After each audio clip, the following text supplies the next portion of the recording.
Boa tarde a todos, boa tarde aos que estão aqui presentes na sala, bem-vindos a mais uma conferência no âmbito desta exposição do quadro A Leitura. Hoje temos connosco o professor João Caraça, filho de Bento Jesus Caraça. Quero agradecer aos responsáveis deste museu e aos responsáveis da Câmara Municipal de Lisboa pela oportunidade da realização destas conferências. Espero que esteja tudo em funcionamento em termos de transmissão de som e de imagem e possamos então iniciar esta conferência. Esta conferência é a terceira de uma série que se vai prolongar até junho e nós gostaríamos de mostrar um pouco aquilo que é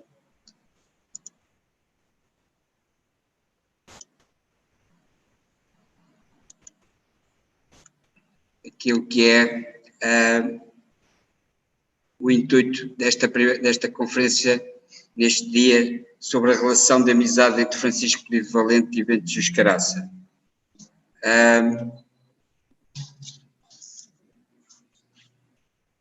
E lembrando também que na próxima semana, 2 a 8 dias à mesma hora, teremos uma intervenção da professora Fernanda Rolo, do Instituto de História Contemporânea da Universidade Nova de Lisboa, que fará o enquadramento histórico desta pintura em termos das personalidades nela representadas e do momento histórico que se vivia.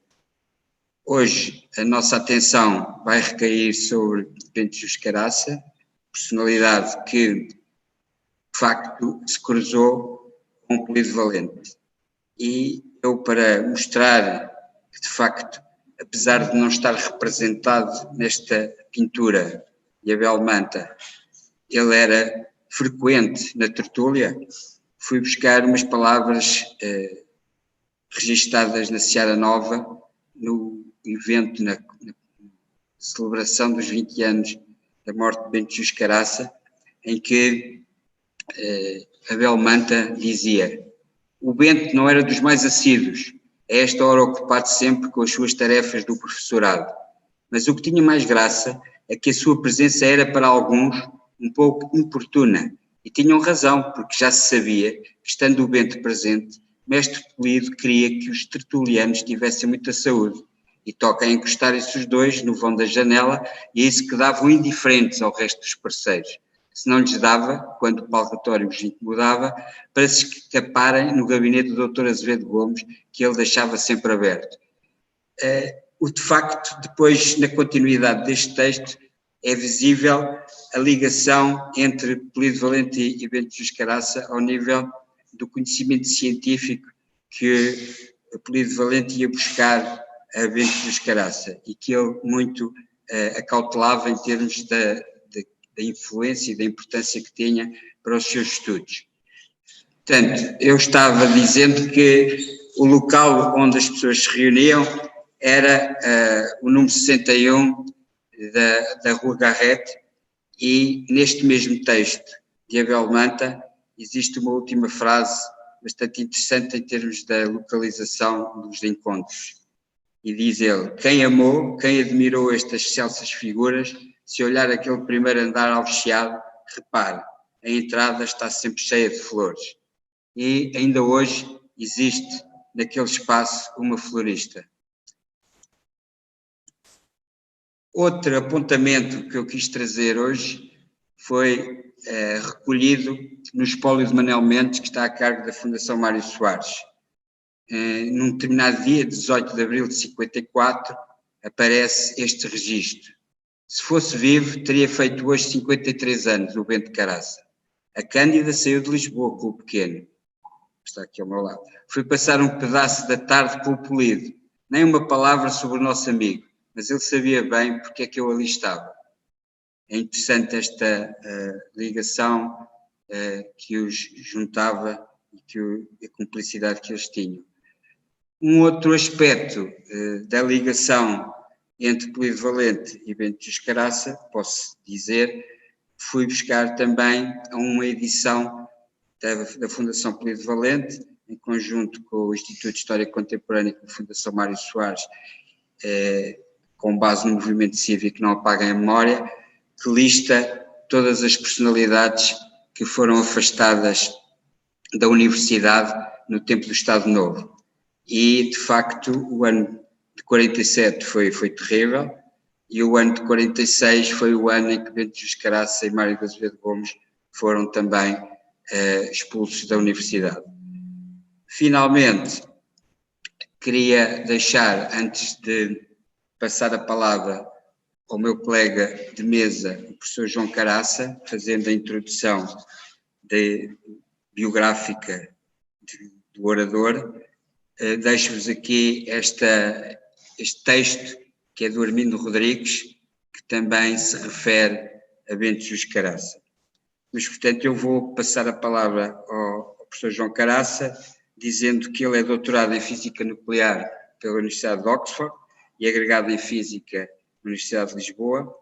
É consultor atualmente do Conselho de Administração da Fundação Carlos de Gulbenkian, depois de ter sido diretor da delegação em França da mesma fundação entre 2012 e 2016 e, anteriormente, diretor de Serviço de Ciência da Fundação desde 1988. Foi membro do Conselho Diretivo do Instituto Europeu de Inovação e Tecnologia de 2008 a 2012. Integra o Comitê de Direção do Fórum Europeu de Filantropia e Ciência. Foi presidente do Conselho Geral da Universidade de Coimbra no período de 2017 a 2020. É professor catedrático convidado do Instituto Superior de Economia e Gestão da Universidade de Lisboa e coordenou, entre outras funções, o mestrado em Economia e Gestão da Ciência, Tecnologia e Inovação, entre 1990 e 2003. E ainda foi consultor para a ciência do Presidente da República de 96 a 2006 e autor de mais de 200 de trabalhos científicos. E, portanto, eu passo a palavra ao João Manuel Caraça, agradecendo a sua presença nesta sessão. Muito obrigado. Muito obrigado pelo convite e muito obrigado ao museu por me ter aqui. Enfim, esta é uma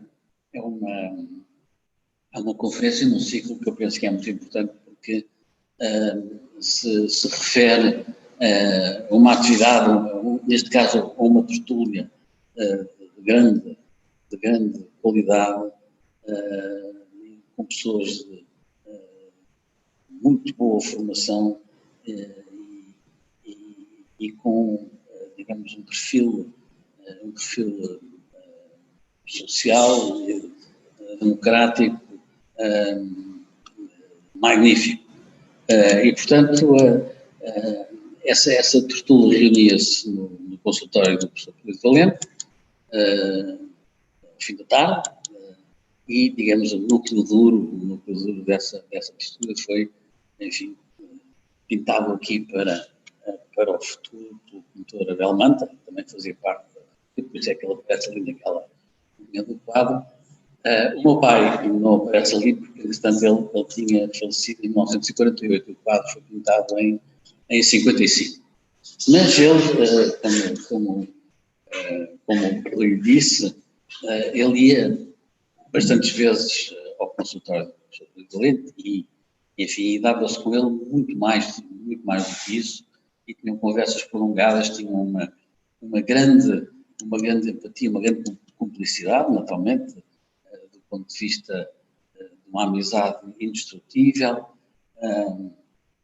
do ponto de vista científico. Eram os dois alentejanos de Gema, enfim, tinham uma grande, uma profunda amizade, uma admiração mútua exemplar. E, portanto, enfim, a vida desenrolava-se e a vida na Lisboa dos anos 40, da guerra de 1940, da guerra de 1950, era uma vida que era pontuada, enfim, ainda durante a ditadura, mas que era pontuada por, enfim, movimentos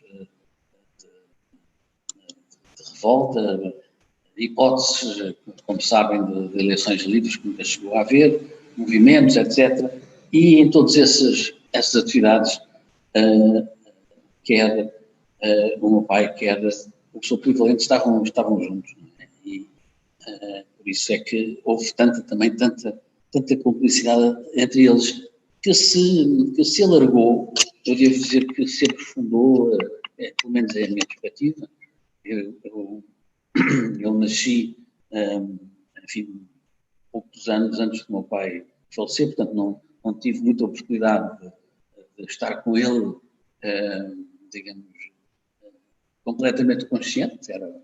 Tinha 2 anos e meio quando ele morreu, mas como sou polivalente tive muitas conversas. Já vou contar um pouco algumas coisas que se passaram, mas eu penso que esta amizade foi mais estruturada e mais agarrada em virtude de uma outra morte do filho mais velho do professor polivalente, Francisco Eduardo, que era médico e que foi ceifado com uma pneumonia na flor da vida. Tinha 26 anos. O meu pai fez um obituário, enfim, muito emotivo para a Seara Nova, exatamente nessa altura, dizendo que só os grandes corações conseguem imprimir à vida aquele calor de humanidade que é mais alto e é mais pura das suas, que é mais alto e é mais puro das suas expressões.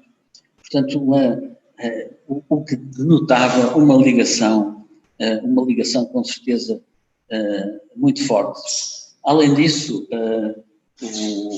esse filho malogrado do professor polivalente tinha em preparação para a Biblioteca Cosmos, que foi uma outra obra que o meu pai lançou, que eu também vou falar, são 2 coisas que eu vou falar sobre o meu pai, um livro em preparação chamado, intitulado A Luta contra a Morte, que não chegou obviamente a ser preparado, mas portanto, eu penso quase que o meu pai, além de ser muito amigo do Dr. Polivalente, foi quase que adotado pelo professor Polivalente a partir dessa altura e portanto, digamos, enfim, tinha um tratamento e sempre teve, a minha família, a minha mãe e eu sempre tivemos um tratamento familiar por parte do professor polivalente.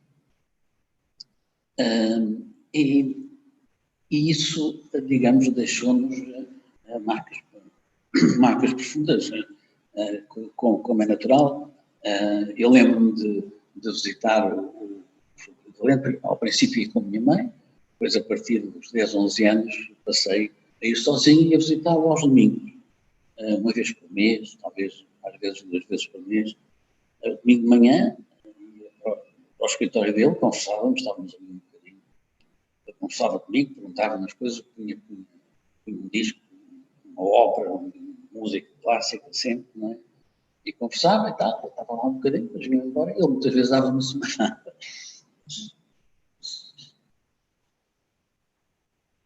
Como se eu fosse neto.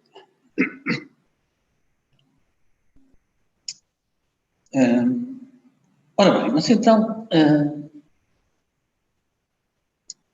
vejamos outras ligações muito fortes entre os dois. No final de 1946, na altura do MUD, o meu pai foi preso 2 vezes e o professor polivalente sempre acorreu com o estado médico. O meu pai começava a estar doente nessa altura, morreu 1 ano e meio depois.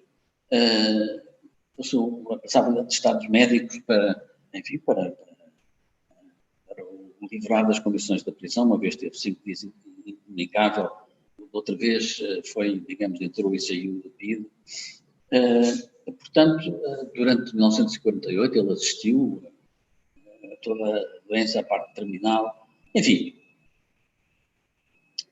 não posso senão dizer que isso foi uma vida continuada,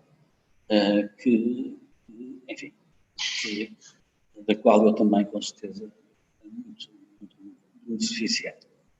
Ora bem, o meu pai viveu numa altura, e eu sou polivalente, e agora passava para o primeiro slide, numa altura em que havia aqui assim neste gráfico, não é?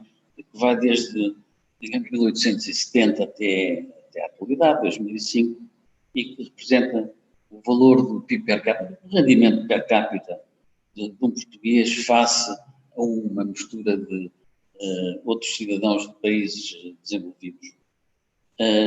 E o que nós vemos aqui assim neste gráfico, não é que nós não saibamos isto, mas temos que ter noção que Portugal tem este caminho, tem um caminho, digamos, triste, por estar sempre, as pessoas serem um país rico, com certeza, em tradições, mas os seus cidadãos são pobres, não é? Em média, e estão bastante abaixo daqueles outros que são nossos companheiros, hoje em dia são mesmo nossos cidadãos na Europa, mas nós continuamos o salário mínimo, o salário médio são mais baixos que a maioria dos países europeus, etc., a não ser os países do leste.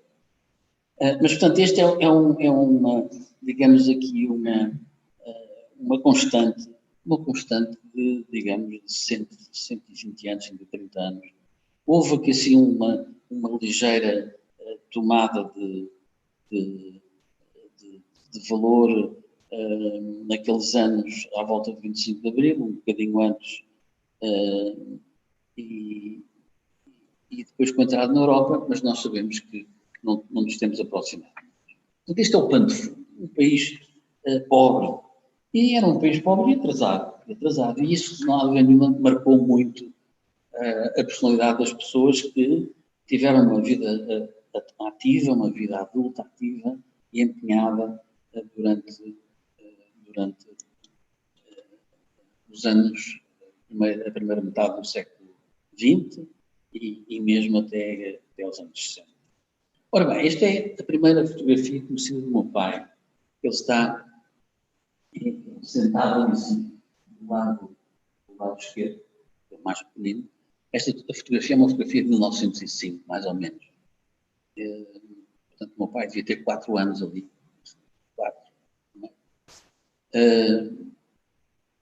E é uma fotografia tirada, ele nasceu em Vila Viçosa, mas é tirada numa herdade onde o meu avô trabalhou como feitor, e está aqui sim representada, enfim, uma fotografia hierática, está aqui representada com a camisa branca a dona da herdade, a Jerónima. A minha avó está à esquerda dela, portanto, do lado direito da fotografia.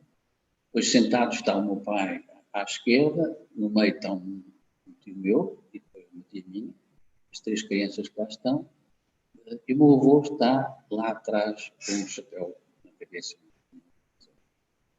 Ora bem, portanto, esta é uma fotografia de um Portugal rural, e aquilo que sempre me admirou nesta fotografia, desde que tomei conhecimento dela, no Alentejo deram uma vez, eu nunca tinha visto, foi realmente,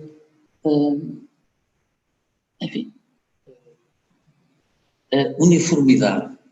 Enfim, há aqui uma pessoa que é diferente, que é a dona da herdade, não é? A Jerónima, que aliás foi madrinha do meu pai e pagou os primeiros, acolheu em casa dele para a instrução primária e depois mandou para Lisboa. Enfim, começou a dar explicações que não devia ser dependente. Mas a uniformidade, e quando nós olhamos para estas pessoas todas, eu acho extraordinário. Isto é uma coisa que nos deve obrigar a pensar, porque a inteligência e a capacidade está distribuída de uma maneira aleatória, mas em toda a parte, não é nos países mais ricos, nem nos países mais pobres, em toda a parte. Olhamos para estas pessoas todas aqui e vemos uma pessoa que se distinguiu notavelmente, foi o meu pai. E o professor Pedro Valente, se tivesse uma fotografia equivalente, seria exatamente uma situação paralela a esta, não é? Por exemplo, o meu tio, que está ao lado dele, era uma pessoa inteligente, uma pessoa da 4ª classe, não é? Trabalhar na idade, depois da sua vida, também foi feitor da comunidade, depois do meu avô ter morrido, inteligente, culta, mas não era exatamente a mesma coisa. Portanto, digamos, esta diferença inata, eu penso que foi uma coisa que sempre sempre preocupou o meu pai. E ele, como alentejano dos quatro costados, ele gostava muito do Alentejo, voltava lá sempre, mas nunca se esqueceu das raízes e lutou contra isso, no fim de contas. A vontade de ser professor, tudo isso, eu penso que foi motivado pelo facto de perceber que se ele não tivesse tido a sorte de um trabalhador migrante, daqueles migrantes, não é? Que passavam para fazer a ceifa do trigo e trabalhou temporário nas etapas, no verão, mas eram contratados sempre, todos os anos, uma série, e sempre bem descrito nos romances do neorrealismo, que passou pela herdade e percebeu que havia ali um rapazinho diferente, que aprendeu a ler a ler as letras e a contar na areia, com um pauzinho. É? E ele disse à senhora, à dona Geralda, olha, tenho aqui assim um rapaz, eu preciso de estudar mais. E pronto, e convence a mãe dele a levá-lo para a escola. Foi assim. Portanto, estes acasos, não é? Nós perguntamos, na realidade, se não poderia ter havido muito mais pessoas que não foram descobertas. Porque o que estes duas ou três circunstâncias fizeram com que a pessoa pudesse, digamos, caminhar até ao aperfeiçoamento máximo das suas capacidades, como eu dizia. E isso é muito importante. Eu acho que ele nunca deixou pensar nessa... nunca deixou de pensar nisso.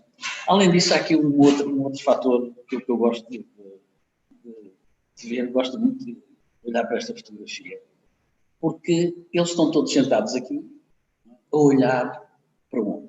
Para a objetiva da máquina fotográfica. Uma fotografia nesta altura, em 1905, não era muito comum no Alentejo, perdido ali no monte, no meio das colinas, do ondular do Alentejo. E, portanto, a fotografia era uma coisa nova. Eles, portanto, estão a olhar para o futuro, não é? Aliás, a fotografia é a primeira forma de arte que tem uma base científica. Não é? Portanto, eles estão aqui todos a olhar para o futuro, a olhar para a frente. É curioso, o que é que pensaria nesta altura? Mas era com certeza qualquer coisa que estava muito para lá da vida corrente, da vida diária aqui na Idade da Casa Branca, que era uma vida normal naquele tempo. E, portanto, as pessoas estavam habituadas, adequaram-se a trabalhar e sair daqui realmente era muito complicado. Era muito complicado, porque não havia possibilidade de sair, não sei que houvesse uma circunstância que fosse realmente excepcional. Portanto, para tornar as coisas mais rápidas, não é? O meu pai vem para Lisboa, depois de fazer a escola em Viçosa, no Paulo de Silva de Santarém, depois para Lisboa, depois entra para o Instituto Superior de Comércio, que hoje em dia é o Instituto Superior de Ciências Económicas e Financeiras. E, enfim, rapidamente chegou catedrático de Matemáticas Superiores, que era uma outra cadeira, com 28 anos, não é? Portanto, foi uma cadeira fulgurante. Mas uma coisa que ele fez logo foi, naquele tempo, estamos em 1930, 31, 32, publicou as lições dele, que era uma coisa que não se fazia. A prática académica era as sementas que os alunos passavam, o professor nunca era responsável pela elaboração da semente, portanto, das vezes e tal.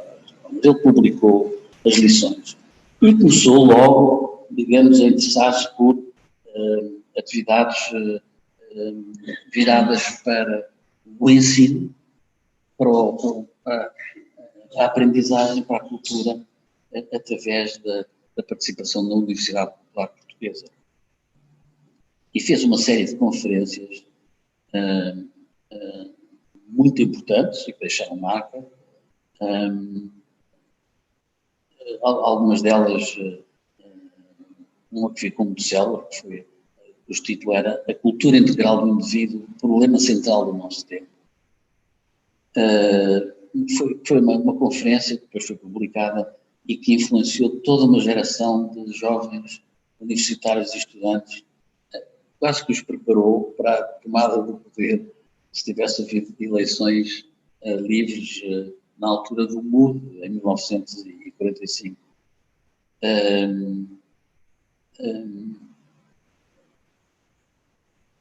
Mas que não chegou a acontecer. Portanto, toda aquela juventude tinha uma esperança, que era uma nova maneira de pensar o mundo e de olhar para os outros através digamos, da resolução dos problemas de épocas terríveis em que se vivia, com as guerras, as dúvidas, as crises, as interrogações. Depois fez uma conferência sobre Galileu Galilei, também muito conhecida, Galileu. Valor científico e valor moral da sua obra. Portanto, valor científico e valor moral sempre ligando uma coisa à outra. A escola única, uma preocupação enorme, sempre com a educação. Um sistema, isto em 1935, claro que todas estas propostas não foram nunca acolhidas pelo regime. A escola única, em que ele defendia um sistema, qualquer que seja o sexo da criança, a posição económica e social dos pais, a religião que professa, proporciona a cada um dos educandos em discussão que corresponde às suas aptidões, capacidade e profissão futura. Estão a ver sempre esta ideia. Tinha uma grande paixão intelectual por Leonardo da Vinci, fez algumas conferências, mas nunca fez uma grande conferência sobre Leonardo da Vinci. Enfim, no espólio dele há apontamentos, mas ele nunca chegou a fazer. Mas, enfim, a Universidade Popular Portuguesa funcionou e ele foi, inclusive, presidente e portanto, toda esta atividade e esta ação, com certeza que lhe trouxe amigos e pessoas que comungavam do mesmo ideal de transformar o país, sair da sua condição, que não é fatalidade, não é um problema de conseguirmos organizar-nos, comunicar, etc., e afastar muitas vezes os impedimentos.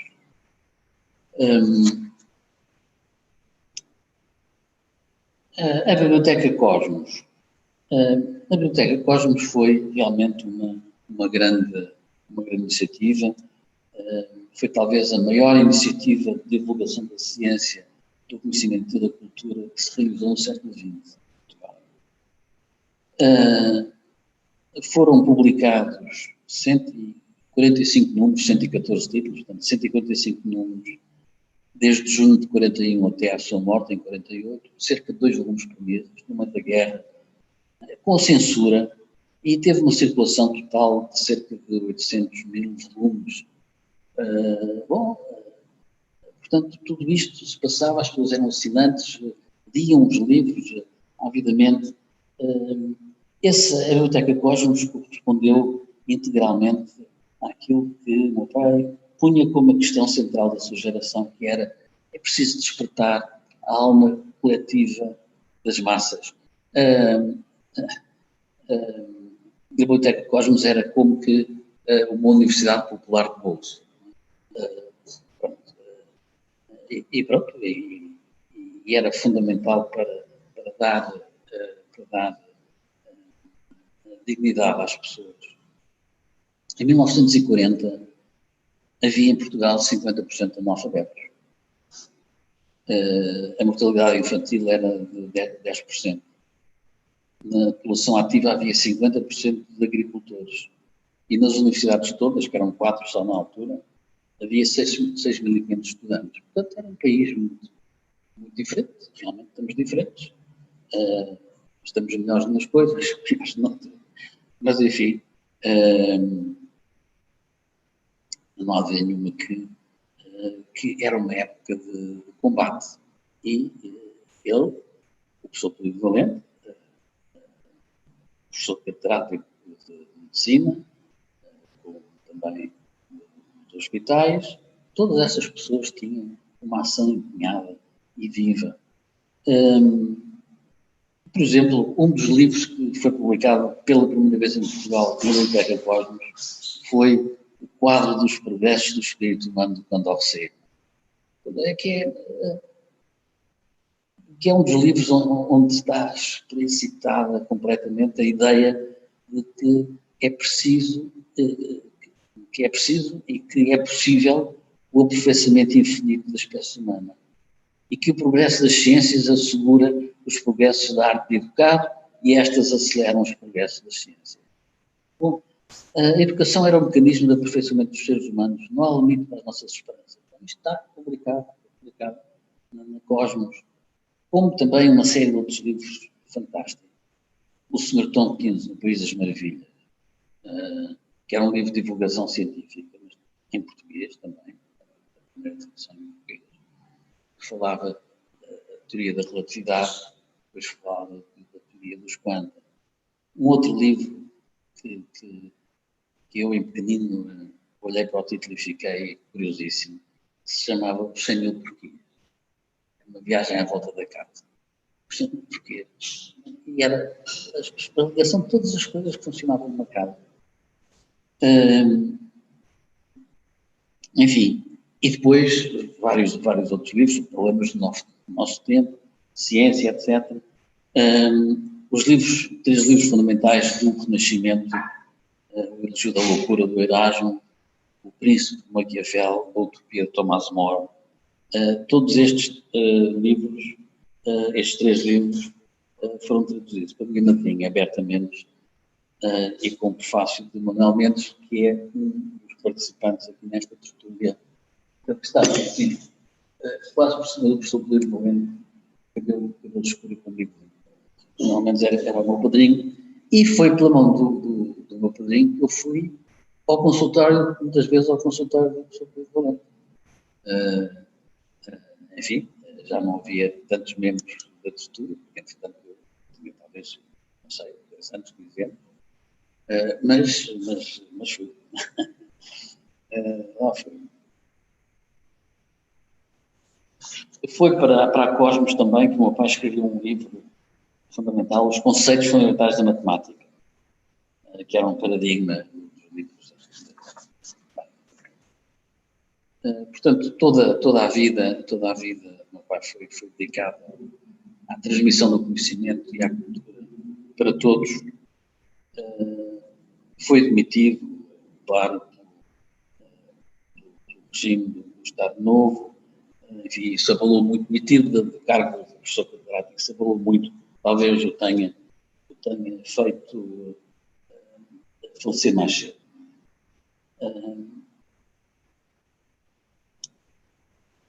Uma das coisas que ele sempre disse, não é, e deixou escrito em muitos sítios, foi que a aquisição da cultura significa, numa palavra, a conquista da liberdade. E continuou sempre cultura, liberdade. E aquela conferência que ele fez, a cultura integral, a cultura integral do indivíduo, o problema central do nosso tempo. Enfim, foi muito lida, teve um efeito muito poderoso das pessoas, mas muitas pessoas hoje em dia perguntam-nos o que é isso da cultura integral, não é? Perdeu-se um pouco o contacto, e eu gostava aqui assim, já aproveitar este último bocadinho, para vos dizer um pouco do que é que eu penso que é a cultura integral. O que é que eu penso? Obviamente, depois de ler a conferência sobre a cultura integral do indivíduo, ter pensado muito nada.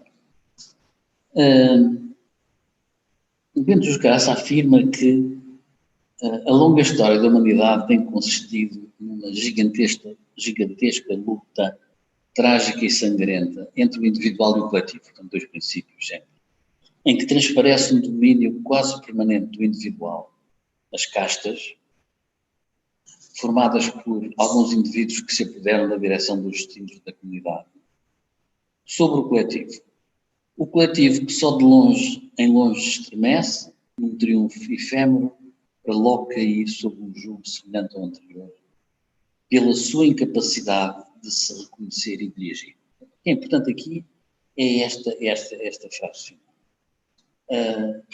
O coletivo normalmente pode triunfar, mas rapidamente cai num jugo, numa situação semelhante, não igual, naturalmente, mas semelhante, pela sua incapacidade de se reconhecer e dirigir.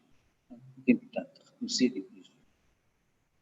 E depois ele continua. Os aspectos desta luta variam de época para época devido à alteração das condições da vida material e imaterial nelas vigentes. Em 1933, que foi a data da conferência, dizia Bento Caraça que a falência completa no campo moral vem juntar-se à falência total no campo económico, dentro da crise. Ou seja, os próprios alicerces da civilização criada na Europa da modernidade encontram-se profundamente atingidos. Está num momento de estremecimento, pensava ele. Mas, para que não se voltasse a cair depois desse momento de revolta no arbítrio de uma nova força totalitária, tornava-se imprescindível que o coletivo se reconhecesse como ator histórico e que aprendesse a dirigir-se. Era preciso que as pessoas se reconhecessem e que aprendessem a dirigir-se. E esse ato de reconhecimento e de empoderamento é, em si, um ato de afirmação de uma cultura de autonomia, dignidade, solidariedade, virada para o futuro e para o progresso moral e económico.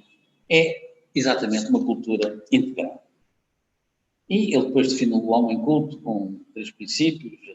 O homem culto é o homem, e naquela altura, o homem significa hoje, nós diríamos hoje, os homens e as mulheres. Não? O homem com H maiúsculo. Tem consciência da sua posição no cosmos, tem consciência da sua personalidade e dignidade e faz do aperfeiçoamento do seu ser interior a preocupação máxima. Portanto, a cultura integral é, portanto, um instrumento mental, é um dispositivo racional e moral que nos permite saber de onde vimos, onde estamos e para onde vamos. É através da aquisição dessa cultura que poderemos definir quais os problemas postos à nossa geração, quais as soluções adequadas que importa dar-lhes. Porque se não soubermos definir quais são os problemas, por muito que as soluções sejam muito bem planeadas, os resultados são sempre negativos, porque os problemas estavam errados à partida. Portanto, temos que saber definir os problemas e encontrar as soluções adequadas. Essa cultura integral tem que ser adquirida e usada por todos, sem exceção. É por isso que o problema central do nosso tempo é o problema central de todos os tempos. Enquanto não formos dirigidos pelos princípios da liberdade individual, da igualdade entre todos, da fraternidade e solidariedade com os outros. É como uma sociedade de homens cultos e íntegros que se pode assegurar que todos serão livres, iguais e solidários. A cultura assume assim uma centralidade fundamental na vida do coletivo. E como é que se pode formar este homem integral? Ele afirmava sem rodeios que terá de ser através de uma educação integral que, na perspectiva dos anos 1930, significava principalmente educar recusando a separação entre o trabalho manual e o trabalho intelectual. Na altura era, digamos, o trabalho manual era desvalorizado, era para as pessoas com menos valor social e o trabalho intelectual é que enobrecia os homens. O meu pai sempre recusou isso, não é? Lembra-se da fotografia, sempre, não se lembra da fotografia, lembra-se da situação, não é? Portanto, significava educar recusando a separação entre o trabalho manual e o intelectual, bem como valorizando a circulação do conhecimento entre as artes, as letras e as ciências. Nas primeiras décadas do século XXI, em que estamos, o problema central é o mesmo, mas com aspectos diferentes, por causa das transformações havidas. Há 2 anos, finalmente, formou-se uma associação Bento Jus Caraça, que tem por fim, naturalmente, lutar pela aquisição de todos numa cultura integral, celebrar a figura e obra do meu pai, etc. Promova a criatividade e o espírito crítico, etc. etc. É uma associação que está a começar e que, enfim, nós esperamos que consiga transmitir ou retransmitir estas questões.